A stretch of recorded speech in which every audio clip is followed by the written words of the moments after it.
안녕하세요. 양희사의 금융가의 양영빈입니다. 오늘 준비한 영상은 지난주에 그 12월에 열렸던 FOMC 그 미니트라는 그 아주 뭐 상세하게 좀 설명을 한 거죠. 그게 발표가 됐는데요. 그래서 상당히 뭐 나스닥도 많이 지금 미국 시장이 굉장히 하락하고 있고요. 굉장히 뭐 매파적이라 그래야 되네, 그런 식의 이제 그 해석들을 했고, 그다음에 뭐 금리 인상이 올해 뭐 세 번 있을 것이다, 또는 뭐 4회 있을 것이다, 뭐 이런 식으로 어 이제 우리가 그걸 해석함으로써 이제 시장에는, 주식시장, 특히 주식시장에는 이제 굉장히 안 좋은 소식으로 작용했던 것 같아요. 그래서 이번에 준비한 거는 그 12월 FOMC 그 미니츠에서 얘기한 가장 중요한 주제가 있는데요. 그게 바로 정책 정상화였습니다. Policy Normalization. 그래서 정책을 정상화한다 그러는데, 이 정책 정상화가 도대체 뭐냐? 그거를 중심으로 한번 이야기를 나눠볼까 합니다. 정책 정상화에는 크게 두 가지가 있습니다. 하나는 금리를 정상화하는 것. 지금 미국의 기준금리가 0에서 0.25% 사이에서 그 타겟을 만들어 놨어요. 그래서 보면은 뭐 0.15, 0.10% 이런 식으로 이렇게 형성되고 있음을 알 수가 있는데요. 이 금리가 너무 낮아도 안 좋고 너무 높아도 안 좋은데 금리를 좀 인상해야 되겠다. 그래서 정상화는 크게 금리 정상화가 있습니다. 그 다음에 또 하나의 정상화가 뭐가 있냐면요. 그럼 바로 페드의 대차 대조표가 지금 너무 커져 있죠. 지금 대략 한 거의 9조 달러에 가까울 정도로 8천억 정도 되는 것 같은데요. 그 정도로 어마어마하게 커져 있습니다. 이 얘기는 뭐냐면 중앙은행이 어, 그 지급준비금을 발행하고 그걸로써 해외 그 국가가 발행하는 국채, MBS 이런 것들을 사들였다는 얘기죠. 그러면서 이게 굉장히 올라가 있는 상태입니다. 금융위기 이전에는 이게 한 대략 8천억에서 9천억 달러 이 정도 수준이었어요. 그랬던 것이 지금은 뭐 10배가 넘게 어마어마하게 올라와 있는 상태인 거죠. 그래서 이것들을 정상화해야 되겠다라는 대차 대조표 정상화, 이렇게 나와 있습니다. 근데 금리 정상화는 요거는 바로 뭘로 가냐면 금리 인상하는 걸로 연결이 될 거고요. 대차 대조표 정상화는 대차 대조표를 축소하는 거니까 퀀티테이티브 타이트닝, 즉 QT로 연결이 됩니다. 요거는 바로. 그래서 우리가 지금은 페드가 테이퍼링을 하고 있죠. 테이퍼링을 한다는 거는 그 페드가 국채를 이만큼 속도로 샀는데 속도를 점점점 줄이겠다는 얘기죠. 그 다음에 테이퍼링이 끝나면은 더 이상 페드의 자산 또는 대차 대조표는 확대되지 않고 그렇게 평탄한 수준을 갖는다는 거고, QT라는 것은 이게 대차 대조표 축소하니까 그 페드의 이 규모가, 대차 대조표 규모가 작아지는 걸 의미합니다.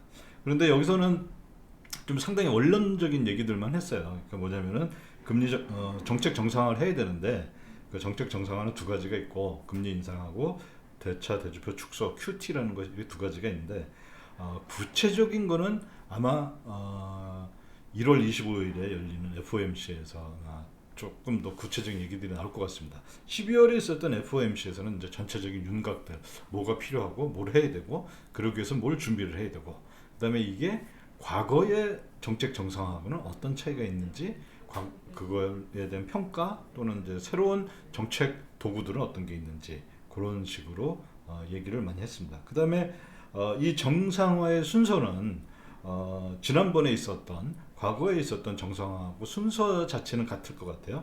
뭐 제일 먼저는 테이퍼링부터 했겠죠. 그래서 뭐 테이퍼링 여기 굳이 안 썼는데요. 그 다음에 금리 인상을 하고, 금리 인상을 하다가 QT로 바로 대차대표 축소하는 방식으로 이렇게 진행이 될 것 같습니다. 그 다음에 현재 있는 정책 도구들로는요, SRF, 이거는 스탠딩 리포 퍼실리티라고 해서요, 상설 리포 도구입니다. 상설 리포고요. 그 다음에 ONRRP, 오버나이트 RRP, 이거 저희 영상에서 많이 다뤘죠. 그 다음에 스탠딩 피마 리포, 이것도 많이 다뤘으니까 참조하시면 저희 영상에서 참조하시면 될 것 같습니다. 이렇게 여러 가지 정책 도구들이 현재 준비가 되어 있는 상태입니다. 그러면 페드가 과거에는 폴리시 노멀라이제이션, 즉 정상화를 어떻게 했었느냐, 그 과거를 보면은 앞으로 어떻게 갈 건지 좀 어느 정도 우리가 감을 잡을 수가 있겠죠. 자, 보면은 이제 여기 녹색으로 연두색으로 되어 있는 부분이 테이퍼링입니다. 보시면은 이렇게 이 파란색이 페드의 뭐 자산, 전체 자산을 나타내는데, 페드 자산이 점점 늘어나다가 늘어나는 속도가 줄어드는 걸 알 수 있죠. 이렇게. 여기가 테이퍼링 기간에 해당하겠죠. 여기가 대체적으로 2014년 1월부터 대략 2014년 말 정도까지 거의 한 1년에 걸쳐서 테이퍼링을 했습니다. 그 다음에 테이퍼링 이후에 바로 또 대략 한 1년 정도 시간이 흐른 다음에 금리 인상을 시작을 하죠. 금리 인상 기간은 2016년부터 계속 뭐 이렇게 끝까지 이렇게 됩니다. 그 다음에 본격적으로 그 양적 완화가 아닌 그 반대인 QT를 합니다. 그 QT에서는 페드의 자산이 이렇게 축소되는 거 우리가 볼 수가 있죠. 그래서 이게 총 테이퍼링부터 시작한다면요, 총 얼마나 걸렸냐면은 대략 5년 8개월이라는 거의 6년에 가까운 어마어마한 시간이 걸렸어요. 굉장히 조심했던 거죠. 자, 그런데도 불구하고 어떤 일이 생겼냐면은 여기가 바로 2019년 9월 14일인데, 이때 레포 시장 뭐 발작이라고 얘기하기도 하고 레포 위기가 찾아옵니다. 그러면서 페드는 이때 QE를 다시 여태까지 했던 QT를 다시 물리고 QE를 다시 가죠. 물론 이때 재밌는 말들이 있는데, 이때 페드가 했던 말이 이건 QE 아니야 해서 이렇게 인용 부호하고 not QE 이렇게 부릅니다. 뭐 사실상 QE죠. QE지만 어쨌든 이런 식으로 not QE를 진행하고 있다가 본격적으로 2020년 3월에 코로나 팬데믹 국면에서 어마어마한 QE를 하죠. 그때. 이게 이제 뭐 지금 현재 보통 얘기하는 QE, 네 번째 QE 뭐 이런 식으로 QE4 뭐 이런 식으로 얘기를 하고 있습니다. 자, 그러면 이렇게 과거 정상화 시도는 그 팬데믹 이전에 이미 자체적인 동력에 의해서 레포 시장이 어떻게 보면 망가졌다고 할 수가 있죠. 레포 시장이 망가짐으로 인해서 파탄이 났어요. 그런데 이제 페드는 이번에는 그런 실수를 되풀이하지 않겠다. 이미 과거로부터 많은 경험을 축적했기 때문이죠. 그러면서 이제 페드가 12월 FOMC에서 우리한테는 뭐 이러이러한 것들이 있어. 그래서 2019년 9월과 같은 일은 안 생길 거야라고 이렇게 시장이 어떻게 보면 이제 안심해 뭐 그런 얘기인 것 같습니다. 자, 그러면 여기서 이제 중요한 게 페드가 이번 12월 FOMC에서 얘기했던 것이 이제 정책 정상화인데요. 정책 정상화 기준이 어디냐 이거죠. 자, 아까 얘기했던 2014년부터 시작한 그때 이제 처음 이제 정책 정상화를 했었는데요. 그때는 언제냐면 금융위기 이전이 기준인 거죠. 금융위기 이전에 한 페드의 자산 규모가 대략 0.8조, 그러니까 8천억 달러 이 정도였을 때, 그 다음에 뭐 이자율이 뭐 몇 퍼센트, 뭐 2, 3% 정도 했을 때, 그때가 2014년 처음 이제 정책 정상화를 얘기했을 때 그때가 기준이죠. 그러면은 이번에 2021년 12월, 작년 12월에 FOMC에서는 정책 정상화 기준이 어디냐면은 팬데믹 이전이 기준이 되고 있습니다. 사실은 금융위기 이전이 기준이 됐어야 하는데요. 그러면 팬데믹 이전이 기준이었으니까 그때로 치면은 대략 얼마였었냐면은 페드의 자산 규모가 4.5조였습니다. 지금 대략 한 9조쯤 되니까요. 앞으로 만약에 이 얘기가 페드가 정말 이거대로 끝까지 밀고 나간다면 현재 있는 것을 반으로 줄여야 된다는 거죠. 어마어마한 그 시장 충격이 벌써부터 예상이 되죠. 네.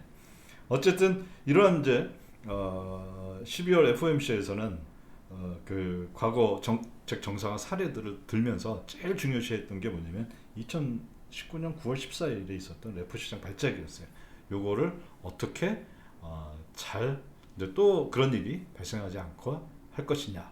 자, 요거를 알기 위해서는 우리는 이제 기본적으로 양적 완화로부터 우리가 시작이 QE가 됐었잖아요. 그 다음에 뭐 테이퍼링이 있고요. 그 다음에 뭐 금리 인상이 있겠죠. 금리를 R로 하고 금리 인상이 있고, 그 다음에 QT 이런 식으로 갈 텐데요. 이 QT의 내용을 알기 위해서는 다시 한번 QE가 뭔지 우리가 한번 간단히 살펴보는 그게 필요할 것 같습니다. 그래서 QE가 과연 뭐냐, 요거에 대해서 간단히 알아보도록 하겠습니다. 자, 우리가 흔히 QE 하면은 이거를 머니 프린팅이라고 얘기를 해요. 그래서 이제 2008년 금융위기 당시에 페드가 뭐 무한한 발권력을 동원해서 발권력이라는 게 돈을 찍어낸다는 얘기죠. 이걸 동원해서 시중에 있는 여러 가지 그 국채라든지 MBS라든지 또 회사채, 심지어 회사채도 이렇게 무한히 구매를 했습니다. 구입을 했고, 이것을 보면서 많은 사람들이 그 당시에 뭐라고 했냐면 QE는 머니 프린팅이다. 인쇄기 돌려서 돈 찍어냈다 이렇게 얘기했는데 아직도 이런 의견은 굉장히 많이 존재하는 것 같아요. 그렇지만 이제 대부분의 학계나 아니면 실제 은행에서 실제 근무하시는 분들, 뭐 중앙은행이라든지 큰 은행에서 하시는 분들은 어떻게 보면 제가 볼 때 이젠 다수 의견인 것 같은데요. QE는 머니 프린팅이 아니다 이렇게 얘기를 하고 있습니다. 자, 아마 제 영상을 그동안 뭐 꾸준히 보신 분들은 제가 가끔 이런 얘기를 했었어요. 사실 QE는 돈 찍어 머니 프린팅이 아니다. 그러면 우리는 여기서 그걸 또 알아야 되겠죠. 그럼 머니 프린팅은 도대체 뭐냐?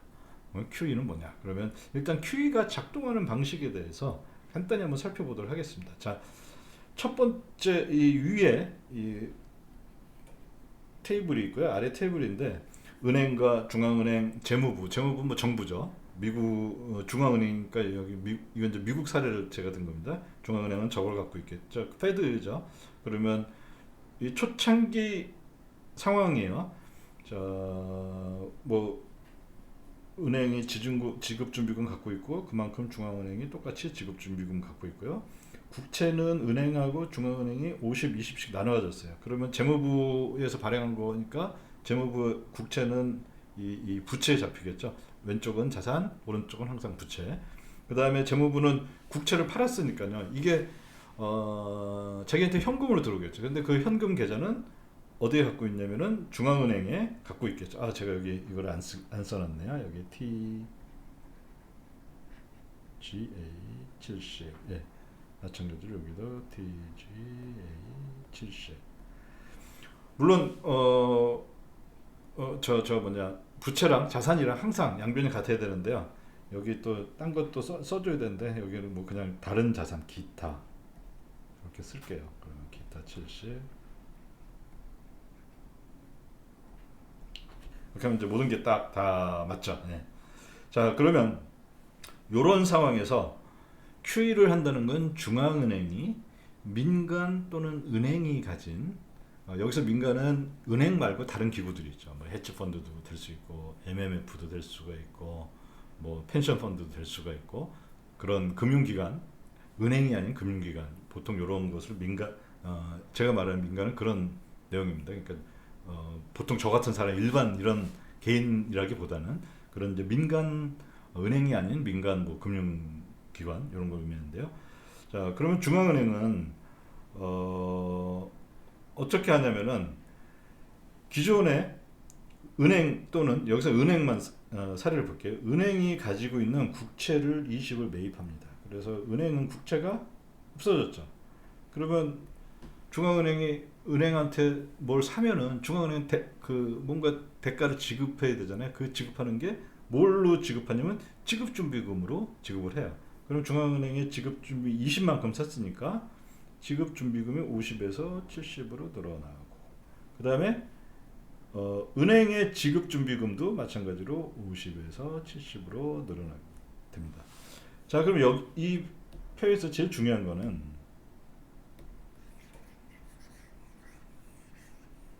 자, 다 한번 지우고 깨끗하게 지우고 한번 볼게요.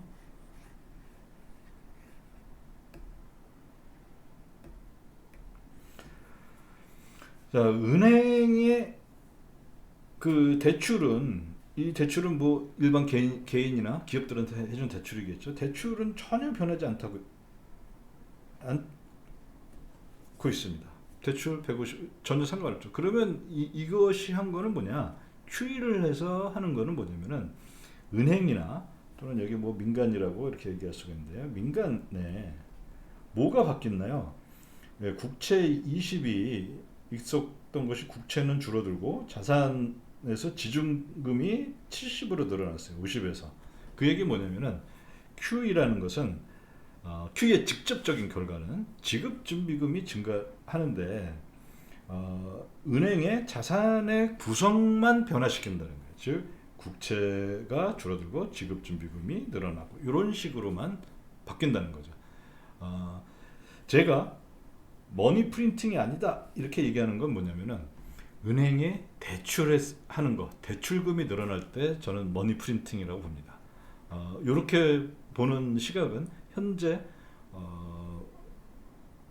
뭐 영국 영란은행이죠, 대표적인 거나 그 다음에 도이치뱅크 독일, 여기에 기본적으로 공식적인 견해예요.